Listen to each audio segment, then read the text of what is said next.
Good afternoon, KELOLAND. Following a couple of lingering showers and thunder showers, if you will, trying to exit northeastern South Dakota. Also watching for some development in the eastern South Dakota, Minnesota, parts of northwestern Iowa as a cold front continues to move into the east. As temperatures are in the 50s and 60s in western KELOLAND, we have 70s and 80s ahead of that front across the east and southeast. You can see the strong winds ahead of that front coming in from the south at 15 to 30, and then they become northwest. Forecast for today calling for these scattered showers and thunderstorms in eastern and southeastern KELOLAND. Temperatures in the 70s and 80s for highs. I'll have more details on your forecast coming up as we begin midday in KELOLAND.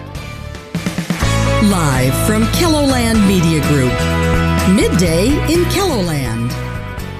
Local groups are teaming up to help local kids. How dollars raised will benefit organizations coming up. Plus, the South Dakota group has been helping migrants for over 2 decades. Good afternoon and thanks for having us. We now know the names of those involved in a fatal crash on Friday morning. 83-year-old Carol Jean Olson was driving south on South Dakota Highway 79 near Sturgis when a pickup truck pulling a boat came unhitched and collided with her vehicle head-on.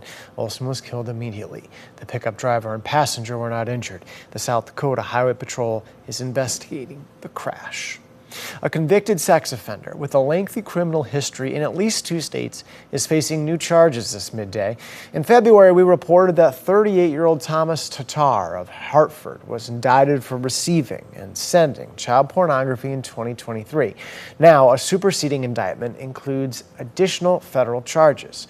Tatar is accused of making child pornography and failing to register as a sex offender. At the time of the alleged crimes, he was still on probation for sex crimes in California. Also new this midday, a Guatemalan man is headed to federal prison for human trafficking, harboring aliens, and illegal re-entry into the United States.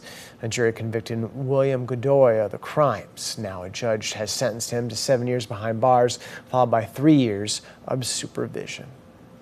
Pivoting to weather, we're looking at chances for some stormier parts of a late afternoon or evening, right, Scott? Yeah, cold front will move across eastern South Dakota. That will help spark these showers and thunderstorms. I do want to start with our low temperatures from this morning. It was very warm, mild this morning, humid as well. You see those temperatures in the 70s in eastern and southeastern KELOLAND. Now, if those numbers were to hold throughout the day, I don't think they will.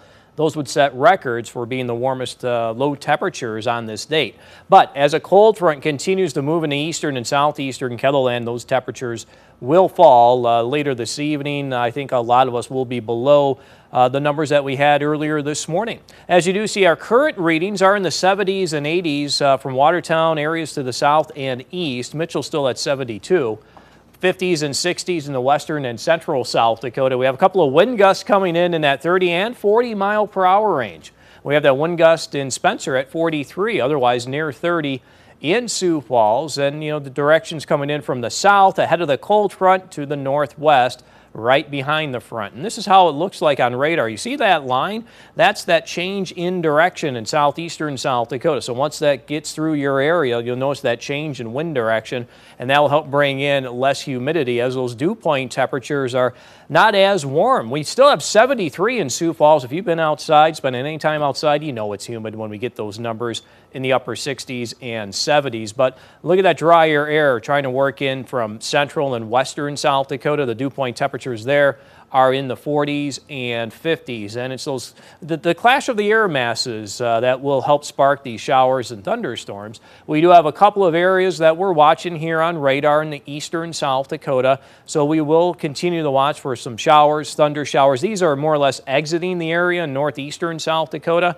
We'll have to watch eastern and southeastern KELOLAND for developing showers and thunderstorms. You do see a couple of areas there in southeastern Nebraska into Iowa. We already have a couple of thunderstorms developing into those locations. So here's our forecast today. We'll go with dry skies behind the front in western, central, and northern South Dakota. It's near the front in eastern KELOLAND that will have these developing thunderstorms. Temperatures in the 70s and 80s for afternoon highs. Getting chilly tonight. Temperatures falling to the 40s, some 30s in western South Dakota. Yes, look at Custer at 36.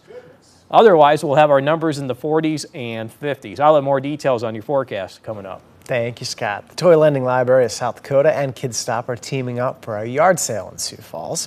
The event is this Friday at the First United Methodist Church in the parking lot and will offer a large assortment of toys, clothing, and household items for a free will donation.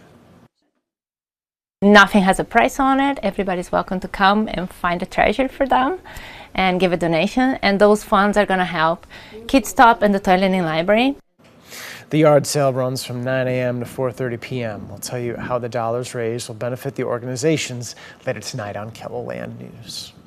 One South Dakota organization has been helping Latino migrants for over 20 years now. Caminando Juntos was started in 2002 by the Presentation Sisters of Aberdeen. The Hispanic ministry, based in Sioux Falls, works to help migrants adjust to life in a new country. One of the first things that immigrants want to learn is English, and our role is to help them feel welcomed by speaking their language, understanding their culture, knowing the challenges that they're up against when they come here to a new country, and then providing them with those opportunities to not only learn English, but sometimes even it's wanting to learn computer skills or things that they need to be successful at their workplace. In tonight's Eye on KELOLAND, Lauren Solik will introduce us to two students at Caminando Juntos to find out how the ministry has helped them. In national news, President Joe Biden is announcing today a large-scale immigration program that will offer legal status and a streamlined path to U.S. citizenship to roughly 500,000 undocumented migrants. Skylar Henry reports from Washington. President Biden's immigration relief program would provide a path to citizenship to about 500,000 unauthorized immigrants who are living in this country and are married to American citizens. They would have to live in the U.S. for at least 10 years and pass a background check. Right now, it can be very difficult for these individuals to get a green card, and it often involves leaving the country for a period of time to do it.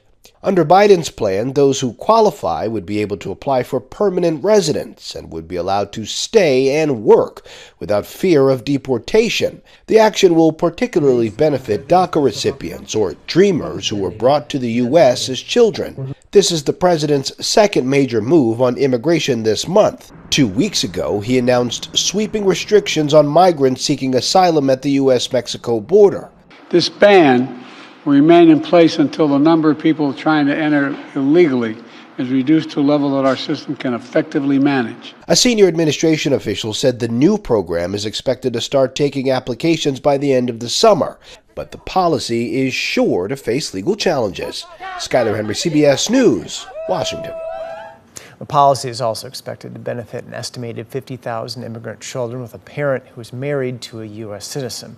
Undocumented stepchildren of U.S. citizens who must also leave the country to obtain green cards will be eligible too if they are under the age of 21.